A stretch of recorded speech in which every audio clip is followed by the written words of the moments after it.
Welcome students. आज हम लोग पढ़ने वाले हैं एक बहुत ही सुंदर और भावपूर्ण कविता जिसका नाम है मेरी अभिलाषा। इस कविता के रचनाकार हैं द्वारिका प्रसाद माहेश्वरी। द्वारिका प्रसाद माहेश्वरी का जन्म 1 दिसंबर 1916 ईस्वी को और मृत्यु 21 अगस्त 1998 ईस्वी को हुई। ये हिंदी के महान साहित्यकार थे। इनका जन्म आगरा जिले के रोहता गांव में हुआ था। उनका एक ऐसा ही एक कालजयी गीत है, वीर तुम बढ़े चलो, धीर तुम बढ़े चलो। उन्होंने बाल साहित्य पर 26 पुस्तकें लिखी। उन्होंने आगरा को अपना काव्य क्षेत्र बनाया। केंद्रीय हिंदी संस्थान को वह एक तीर्थ स्थल मानते थे। इसमें प्रायः भारतीय और विदेशी हिंदी छात्रों को हिंदी भाषा और साहित्य का ज्ञान दिलाने में माहेश्वरी जी का योगदान हमेशा याद किया जाएगा। प्रस्तुत कविता मेरी अभिलाषा एक लोकप्रिय कविता है द्वारिका प्रसाद माहेश्वरी जी का। तो आइए इस सुंदर कविता का आनंद लेते हैं और इस कविता से बहुत कुछ सीखने का प्रयास करते हैं। तो शुरू करते हैं आज की कविता मेरी अभिलाषा। इस वीडियो को अंत तक देखें और लाइक करना ना भूलें। नए हैं तो इस चैनल को सब्सक्राइब कर दें और बेल आइकन को प्रेस करें ताकि सभी वीडियोज़ की नोटिफिकेशन आप तक सबसे पहले पहुंचे। इस कविता के माध्यम से कवि हमें हमारे जीवन को उपकारी कार्यों में यानी भलाई के कार्यों में लगाने की प्रेरणा देते हैं। कवि कहते हैं कि हमें फूलों से सीख लेनी चाहिए, किस प्रकार फूल का सारा जीवन दूसरों के लिए समर्पित होता है। उसी प्रकार हमें भी अपने जीवन को परोपकार के लिए, दूसरों की भलाई के लिए अर्पित करना चाहिए। कवि कहते हैं सूरज सा दमकूं मैं, चंदा सा चमकूं मैं, झलमल झलमल उज्ज्वल तारों सा दमकूं मैं, मेरी अभिलाषा है। कवि कहते हैं कि मेरी यह अभिलाषा है, मेरी यह इच्छा है। अभिलाषा मतलब इच्छा, कि मैं सूरज के समान दमकूं, अर्थात जिस तरह सूरज दमकता है यानी चमकता है, उसी प्रकार कवि कहते हैं कि मेरी अभिलाषा है यानी मेरी इच्छा है कि मैं सूरज के समान दमकूं, अर्थात सूरज के समान मेरा तेज हो जो सारे संसार में प्रकाश फैलाए।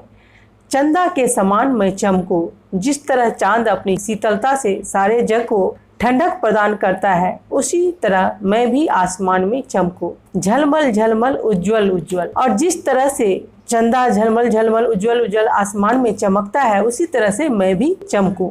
तारों सा दमकूं मैं, और तारों के समान मैं भी टिमटिमाऊं यानी दमकूं। फूलों सा महकूं मैं, बिहगों सा चहकूं मैं, गुंजित कर वन उपवन कोयल सा कुहकूं मैं, मेरी अभिलाषा है। और दूसरे दोहे में कवि कहते हैं कि फूलों सा महकूं मैं, जिस तरह फूल की खुशबू सारे उपवन में यानी बागीचे में फैल जाती है और पूरे वातावरण को सुगंधित कर देती है, उसी प्रकार मैं भी फूलों सा महकूं यानी सारे संसार में मेरी ख्याति हो, मेरी कीर्ति हो, मेरे यश फैले।